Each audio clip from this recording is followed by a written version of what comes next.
Hello दोस्तों, मैं विनय कुमार। आप लोगों को टॉप मैथ ज्ञान में स्वागत है। जैसा कि आपका जो बिहार बोर्ड मैट्रिक परीक्षा का जो मैथ का सीरीज चल रहा था उसका पार्ट नंबर 4 है। आप लोग अगर पीछे वाला वीडियो नहीं देखे तो उसे ज़रूर देखें। आप लोग के लिए जो ये सीरीज चल रहा है बहुत एकदम इम्पोर्टेंट है। हर एक टाइप का क्वेश्चन, हर एक चैप्टर से क्वेश्चन रहता है, इसमें मिसलेनियस रहता है। आप लोग वीडियो को पूरा देखें, साथ साथ चैनल को सब्सक्राइब नहीं किए तो चैनल को सब्सक्राइब जरूर करें। आपको पूरी तैयारी करा दी जाएगी। 16 फरवरी से आप लोग का एग्ज़ाम है, उस टाइम तक पूरा मैथ का कंप्लीट करा देंगे। आप लोग खाली विश्वास लगाकर पढ़िए, आपका मैथ का पूरी कंप्लीट करा दिया जाएगा। देखिए पहला क्वेश्चन क्या है। आपका पहला क्वेश्चन इसको सिद्ध करना, प्रूव करना है, यानी इसका हल करके एक लाना है ना। तो इसको हल करेंगे तो सेक थीटा को जी लिख सकते हैं 1/, कॉस थीटा और 1 माइनस क्या है, साइन थीटा, है ना जी। अब क्या करेंगे, फिर 1/, सेक है तेरा को जी लिख सकते हैं कॉस थीटा, और टाइन थीटा को जी लिख सकते हैं साइन थीटा बट्टा कॉस थीटा, लिख सकते हैं। इतना है समझ में। बस कुछ नहीं करना, कॉस सेक को क्या लिख सकते हैं 1/, कॉस, और बाकी समझ में आ रहा है इतना। अब क्या करेंगे और आगे बढ़ाइए, तो 1/, कॉस थीटा हो गया, 1 माइनस साइन थीटा। यहाँ क्या करेंगे, एलसीएम ले लेंगे, है ना। तो क्या हो जाएगा ऊपर 1 प्लस साइन थीटा। इतना समझ में आया, है ना। अब क्या करेंगे, sine theta 1 minus sine theta 1 minus sine theta गुना करेंगे तो हो जाएगा, देखिए 1/, कॉस थीटा, और इसको गुना करेंगे 1 minus sine theta into 1 plus sine theta, है ना। तो कुछ होता है a² माइनस b², यानी इसको हमें गुणक चिन्ह दे देते तो लिख सकते हैं 1 माइनस साइन स्क्वायर थीटा और बट्टा कॉस थीटा। इतना समझ में आ गया। अरे ये दोनों गुना करेंगे तो हो जाएगा ना 1 माइनस साइन स्क्वायर थीटा। अब देखिए आगे बढ़ाएंगे तो 1 माइनस साइन स्क्वायर थीटा और क्या होता है कॉस स्क्वायर थीटा, और नीचे कॉस गुना कॉस करेंगे तो कॉस स्क्वायर थीटा, इसे काट गया आंसर के। आगे LHS से किया है, यहाँ LHS लिख लीजिए, सॉरी LHS से हल किए, RHS आ गया, प्रूव हो गया। LHS बराबर RHS।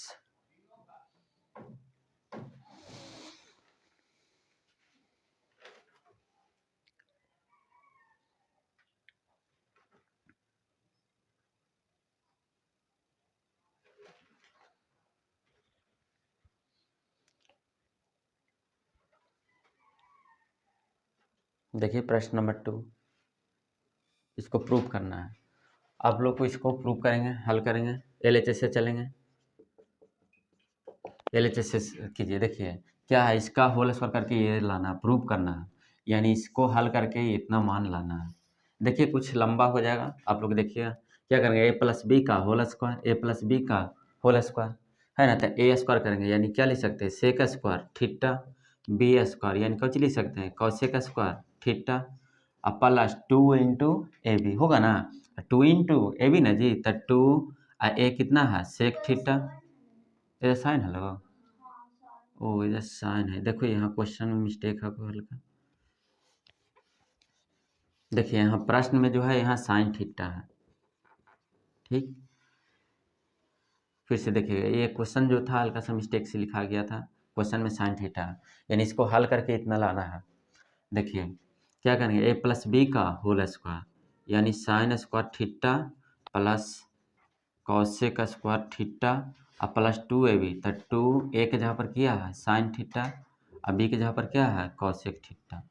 फिर इसको तोड़िए तो क्या हो जाएगा cos square theta plus sec square theta और plus 2 cos theta into sec theta. यही था। देखिए कुछ नहीं किए हैं, a+b का होल स्क्वायर a+b का होल स्क्वायर दोनों को दाम तोड़ दिए हैं पूरा। अब क्या होगा, तो देखिए यहाँ साइन स्क्वायर है और यहाँ कॉस स्क्वायर है, ये दोनों को एक साथ कर देते हैं तो हो जाएगा साइन स्क्वायर थीटा और प्लस कॉस स्क्वायर थीटा। इतना समझ में आ गया, ये हो गया। अब प्लस, अब कॉसेक स्क्वायर है और सेक स्क्वायर, इसको एक साथ कर देते हैं, cosec square theta plus sec square theta, इसको एक साथ कर देते हैं। अब देखिए sine theta into cosec theta बराबर क्या होता है 1, और साइन इंटू कॉसेक करते हैं तो क्या होता है 1, और 2 गुना 1 करेंगे तो क्या आ जाएगा 2। इस तरह भी देखिए कॉस थीटा इंटू यहाँ कॉस सेक है, cos theta into sec theta, तो ये दोनों का मान क्या होता है 1, और 2 गुना 1 करेंगे तो क्या हो जाएगा 2। आगे समझ में, इतना है समझ में। अरे ए देखिए इसको क्या कि ए प्लस बी का होल स्क्वायर था, A square plus B square plus 2ab। यहाँ देखिए A square B square plus 2ab। अब देखिए तो साइन स्क्वायर और कॉस स्क्वायर को एक जगह कर दिए, कोई दिक्कत ना, ये एक साथ हो गया। और कॉसेक स्क्वायर और सेक स्क्वायर को एक जगह कर दिए। आइए देखिए sine theta into cosec theta बराबर क्या होता है 1, और 2 गुना 1 करेंगे तो क्या आ जाएगा 2, प्लस है तो प्लस, फिर कॉस इंटू सेक थीटा बराबर के 1, और 2 गुना 1 तक 2। आगे समझ में। अच्छा देखिए sine square theta plus cos square theta का मान क्या हुआ 1, यानी इसको जगह पर पूरा क्या लिख सकते हैं, इसका जगह पर पूरा क्या लिखा जाएगा 1।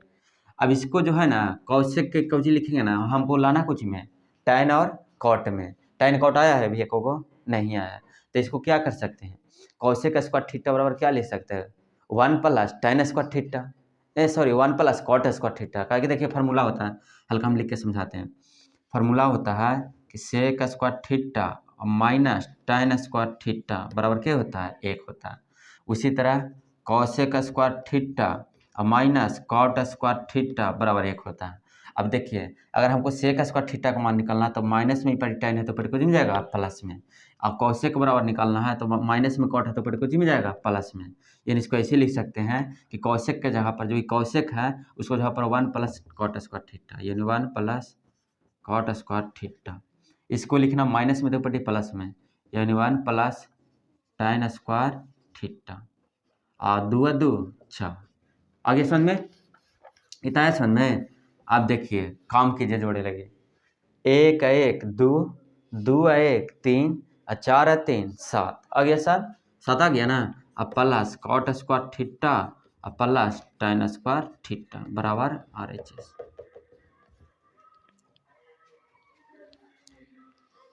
आ गया ना, कितना आसान से आया एकदम। खाली यही दिमाग लगाना था, कौशेक के कॉट में चेंज करना था और सेक को टाइम में। फार्मूला याद रहेगा सब बनेगा।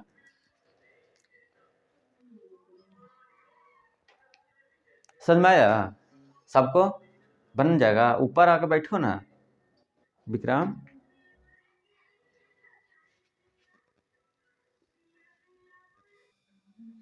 देखिए क्वेश्चन नंबर 3 क्या है, प्रश्न नंबर 3 क्या है, आपके सामने क्वेश्चन है।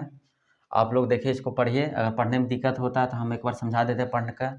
हर एक क्वेश्चन को हम समझा देंगे पढ़कर, खाली आप लोग को क्या करना है, जो हम सोल्यूशन करते हैं उसके ऊपर क्या करना है। क्वेश्चन के लिए टेंशन ना लीजिए, मेरा राइटिंग कुछ ये है, ये सब को इग्नोर करना है बस। अगर इग्नोर कर दिए तो आपका मैथ एकदम कंप्लीट हो जाएगा, हम आपको पूरा समझा देंगे। क्वेश्चन पर मत ध्यान रखिए कि क्या नहीं आपको समझ में आता, अगर नहीं जो पढ़ने में दिक्कत है हम उसको पूरा समझा देंगे। देखिए कह रहा है कि 7 मीटर ऊंचे भवन, देखिए एक 7 मीटर ऊंचा भवन है यानी घर है। 7 मीटर ऊंचे भवन के शिखर से, मतलब उसके ऊपरी सिरा से, शिखर मतलब क्या होता है ऊपरी सिरा, केवल शिखर से केबल टावर का शिखर है ना, केबल टावर के शिखर का उन्नयन कोण क्या डिग्री है 60 डिग्री है। मतलब एक 60 मीटर ऊंचे भवन है और एक है जो केबल टावर है, मतलब ना जो ये सब टावर लगता है, मान लो कि एक टावर है। अब वहाँ क्या करता है, मान लो कि यहाँ भवन के शिखर है, यहाँ टावर के शिखर, तो यहाँ से यहाँ देखता है ना, तो क्या डिग्री कोण बनता है 60 डिग्री के। और उनके पैर का अवनमन कोण 45 डिग्री है। क्या है, उनके पैर का अवनमन कोण 45 डिग्री है।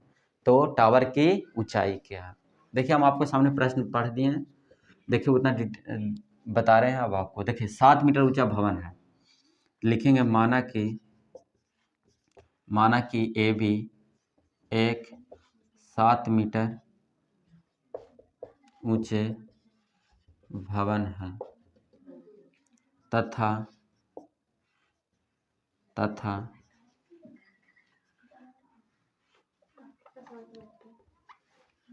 सी डी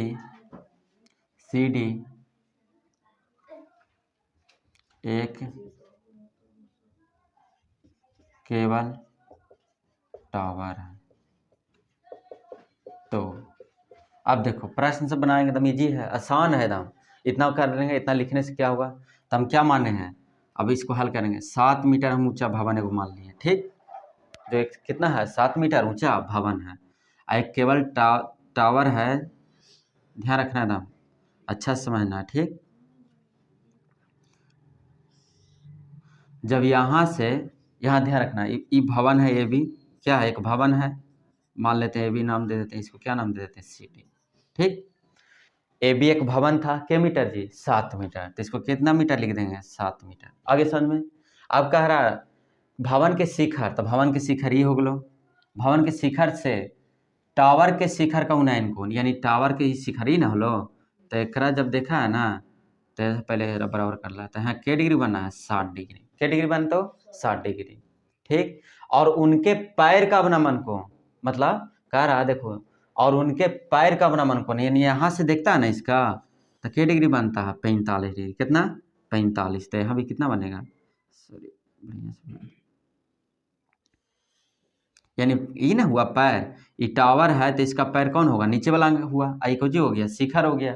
तो जब टावर है अभी भवन के शिखर से ऊपरे देखता था 60 डिग्री, और नीचे देखता था क्या डिग्री बनता है, 45, यानी ये भी कितना हो जाएगा, 45। अच्छा ये बताइए, जब ये 7 मीटर है तो ये भी कितना हो जाएगा, 7 मीटर हो जाएगा ना, ये जो नाम दे देते हैं ई, तो ये 7 मीटर तो ये भी कितना मीटर, 7 मीटर। आगे समझ में। अच्छा एक चीज़ और, यहाँ से यहाँ अगर दूरी x मानते हैं तो यहाँ से यहाँ दूरी भी क्या हो जाएगा, x हो जाएगा, यानी ये भी x मीटर, तो ये भी क्या मीटर, x मीटर, कोई दिक्कत ना। आगे समझ में, यानी ये भी x मीटर, तो ये भी x मीटर, ये 7 मीटर, तो ये भी 7 मीटर। इतना समझ में आ गया होगा। हमको क्या निकालना है, पूरा ऊंचाई, टावर की ऊंचाई, यानी डीसी की पूरा लंबाई निकालना है, बन जाएगा। अब आसान है, बोलिए कैसे।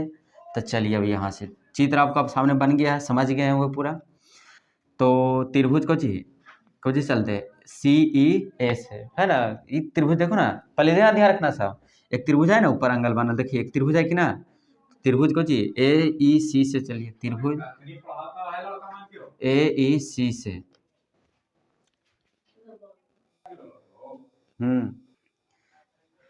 अब देखिए क्या है, त्रिभुज AEE से चल रहे हैं, को जी ए, देखिए AEC से, तो देखिए कितना है, कितना डिग्री है जी, 60 डिग्री, लंबटा आधार क्या होगा, लंबटा आधार, तो इसको कुछ ना तो हम क्या मान लेते हैं, H मान लेते हैं, कितना मान लेते हैं, H, तो कितना, त्रिभुज AE से tan के डिग्री, 60 डिग्री, लंबटा को जो होता है आधार ना, तो लंब कितना है, H, आधार के मान लें हैं x ना, तो x हो जाएगा।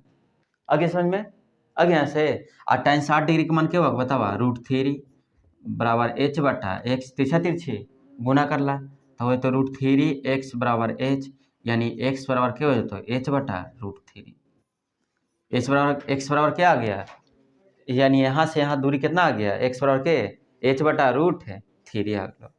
इतना ही समझ में, इतना आ गया होगा समझ में, है ना। अब आगे चलते हैं, एक त्रिभुज और ना बाकी है, एक त्रिभुज और बाकी है वो, ये सब इन्हें लिख लिया हल्का सा, यहाँ दिक्कत हो तो लिखे में, कितना हो जाएगा, tan 60 डिग्री का मान √3 बटा 1 H बटा x, तिरछा तिरछी गुना करेंगे तो हो जाएगा √3x बराबर H, यानी x बराबर क्या हो तो H बटा √3। अब यहाँ से देखा, अब देखा त्रिभुज नीचे चला था, देखो त्रिभुज ABD है ना जी, एक त्रिभुज देखो तो ABD, त्रिभुज ABD से tan के डिग्री लेबो, 45 डिग्री है ना, तो लंब बटा आधार, तो लंब के है को 7, आधार के है को x, यही ना आधार मान लिया x, देखो ना भाई ये थीटा है, तो थीटा के सामने वाला लंब आई को जी हो तो आधार, tan 45 का मान 1 हुआ को बराबर 7 बटा x, तीसरा तिरछी गुना, यानी x बराबर के मीटर, 7 मीटर। अब देखा यहाँ से भी x का मान निकाल गया है ना, हमरा निकालना को चाहिए h के मान, h के मान निकाल लेबे, h के मान निकाल के और हम जोड़ देबे, 7 जोड़, देखो हम यहाँ ध्यान रखना, ये हम पूरा न माने हैं, ये पूरा हमको लंबाई निकालना है, और यहाँ से h बात मतलब मान लो कि h के मान हम निकाले आ गया 10, तो ये पूरा क्या होता है 10 7 17, अरे मान लो कि h का मान हम निकाले यहाँ से हल करके तो आ गया 10, और 10 ही लंबाइया 7 ही, तो 10 7 17 हो जाता है। और यहाँ अभी हम किसका मान निकालने हैं, x का मान। अब क्या करते हैं, x का मान में एरम रख देते हैं, x का मान यहाँ क्या चीज़ रख देते हैं, 7 रख देते हैं, कोई दिक्कत ना। तो x का मान जो है एरम रख रहे हैं, तो x का मान यहाँ ई वाला जो है ना, x का मान यहाँ रखेंगे तो 7 बराबर h बटा √3, यानी h बराबर क्या हो जाएगा 7√3, h बराबर क्या हो जाएगा 7√3। यहाँ मान रखेंगे ये वाला x का मान कितना है 7, यानी यहाँ रखेंगे तो 7 बराबर h/√3, यानी h बराबर हो जाएगा 7√3। h का मान आ गया ना। अब हमको क्या करना है, टावर की पूरा ऊंचाई निकालना है। क्या निकालना है, टावर की पूरा ऊंचाई। तो देखिए यहाँ हम लिख रहे हैं टावर की पूर्ण ऊंचाई, यानी पूरा का पूरा निकालना है। तो टावर की ऊंचाई बराबर लिख सकते हैं, तो टावर की ऊंचाई कितना हो जाएगा, h का मान ये है और 7 ये है, तो कितना हो जाएगा 7√3 और +7। तो एलसीएम ले लेंगे 7, कॉमन ले लेंगे 7, तो √3 + 1 यानी इतना मीटर आ गया। ये हो गया टावर की पूरी ऊंचाई।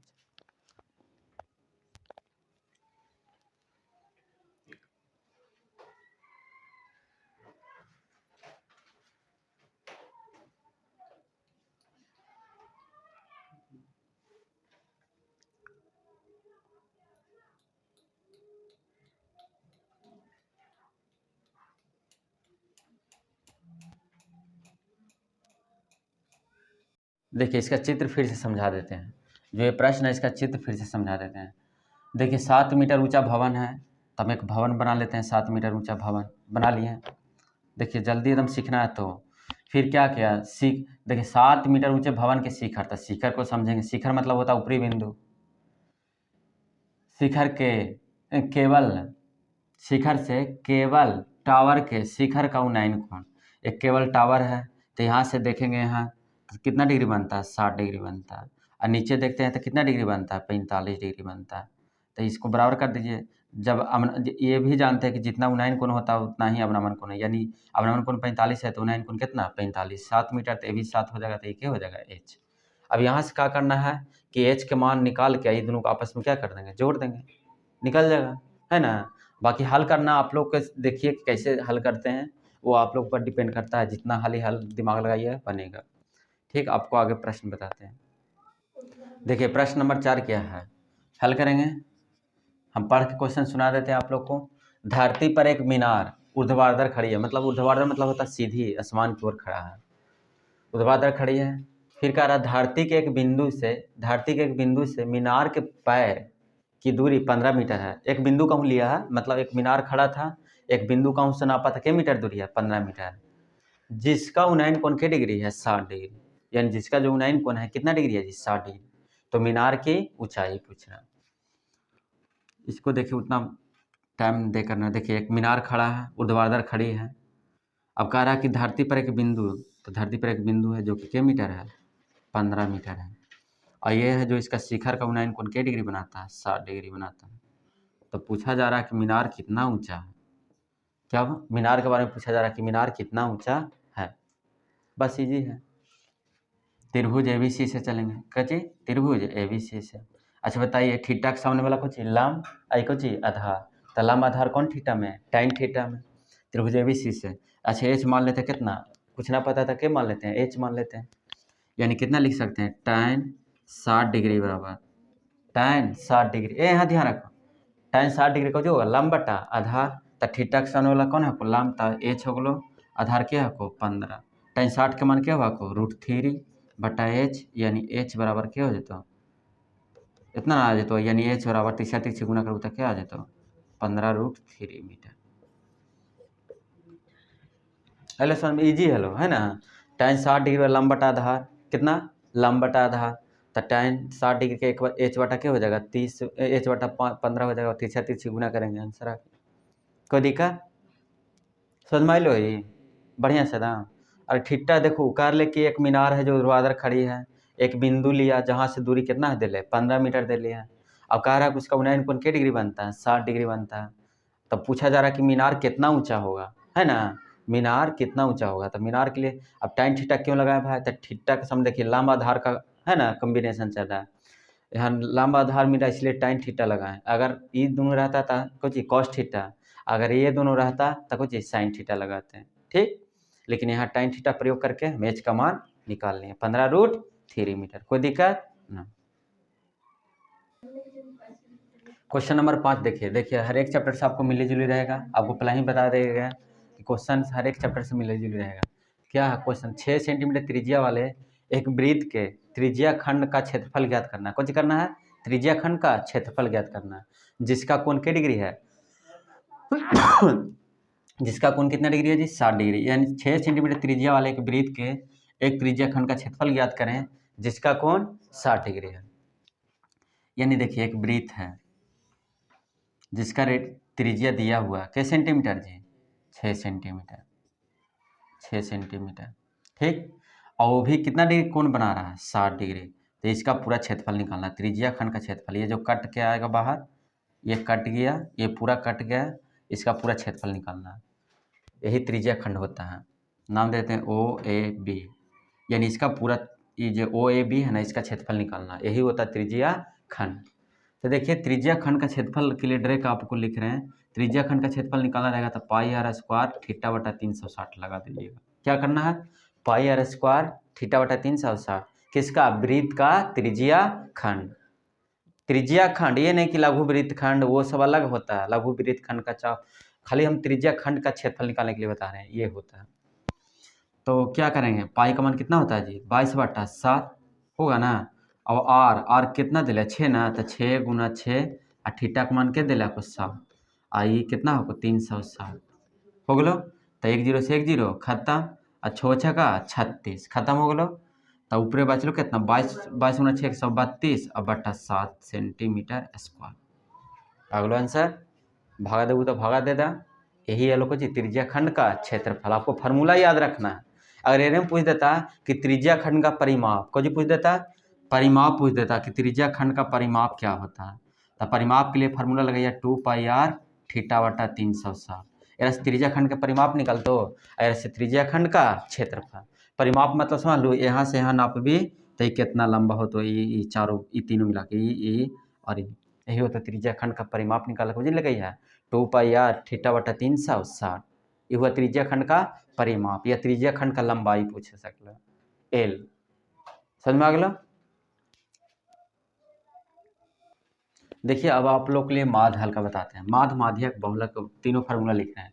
लास्ट में हर एक लास्ट में मतलब अंतिम वीडियो में अंतिम वीडियो में आप लोग को मतलब फार्मूला दिया जाएगा, 10वां के चाहे जो भी हो, हर एक चैप्टर का जो फार्मूला होता है वो। जैसे आज हम आपको संख्याकी का फार्मूला बताएंगे, जैसे माध्य का फार्मूला आज बताएंगे, ध्यान रखिएगा। माध्यक का बताएंगे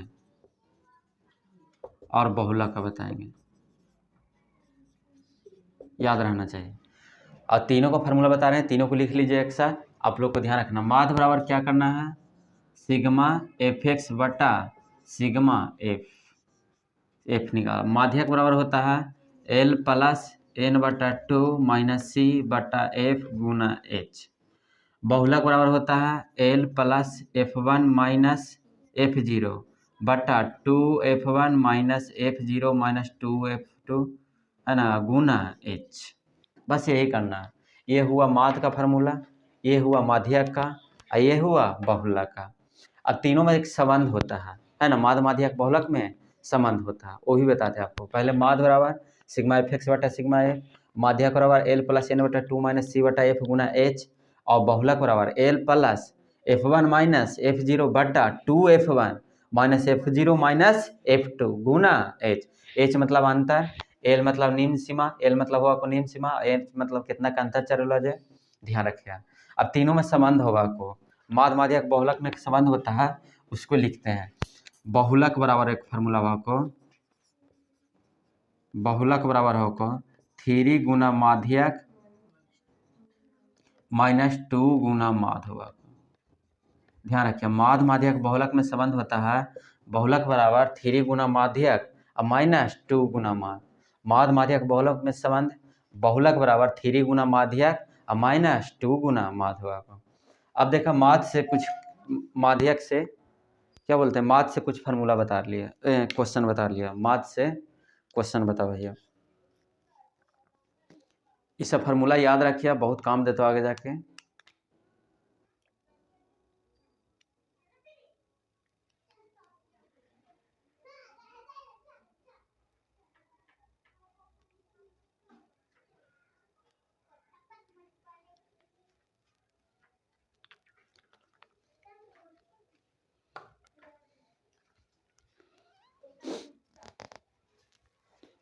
अब देखो माथ से जैसे क्वेश्चन को जो पूछा को जाए, माथ से फार्मूला क्वेश्चन का पूछते थे, ध्यान रखिए।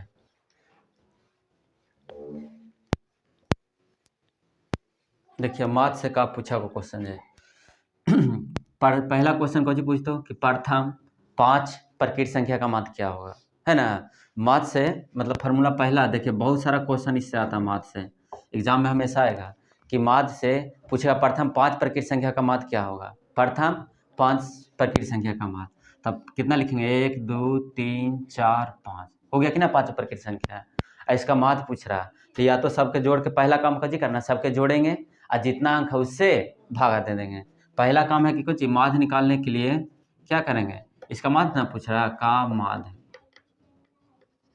तो माध्य निकालने के लिए क्या करबू, सभी के जोड़बू 1 + 2 + 3 + 4 + 5 के गो है जी 5 गो, तो कैसे भागा 5 से भागा, तो जोड़ा 5 4 9 और 3 कितना 5 4 9 3 12 2 13 12 2 14 1 15, यानी 15/3 आंसर क्या आ जाता 5, क्या आ जाता 5 आ जाता 5 है तो 3 आ जाता 3 आ जाता। यानी ऐसे भी कर सकला, अगर टाइम ना हो को एग्जाम में अगर ऐसा बात रहे तो रेगुलर ले लेना है, रेगुलर लगा रहे तब जो बीच में आएगा आंसर वही माध्य कहलाता है। अगर रेगुलर रहे चाहे 1 का अंतर रहे चाहे 2 का अंतर, लेकिन अंतर सब तर सेम रहे तो जो बीच में लो वही आंसर आ जाता, कोई आ जाता जो बीच में रहते वही आंसर आ जाता। जैसे दूसरा हम क्वेश्चन लिख लिया कि प्रथम 5 सम संख्या का माध्य, सम संख्या का माध्य, तो सम संख्या कैसे चालू होगा को 2 से, तो 2 4 6 8 10। अब मतलब अंतर सब तरह एक रहेगा ना है, जब अंतर सेम रहता है तो इधर से 2 को छाड़ दो इधर से 2 को छाड़ दो, आंसर क्या होगा 6। अब कब क्या है सर, जब ये तो बीच में आर ले कभी कभी 2 गो आ जाती बीच में था, है ना, तो बीच में जब आज जैसे में एक और एरम रहता, जैसे आपको बता रहे हैं इसी में एक और रहता, तब क्या करते हैं जैसे एक और 12 अलग से जोड़ देता है, तो क्या करते हैं अब 2 गो इधर छाटे 2 गो इधर से, बीच में क्या गो आ गया 2 गो, तो पहले दोनों के जोड़ेंगे तो 8 छो क्या आ जाता है 14, और 14 में 2 से भाग देता आंसर क्या आ जाता है 7 आ जाता है। बस यही है। ठीक, माध्य माध्य के बारे में और बताएंगे, बाकी इतना ही रहने दीजिए आप लोग।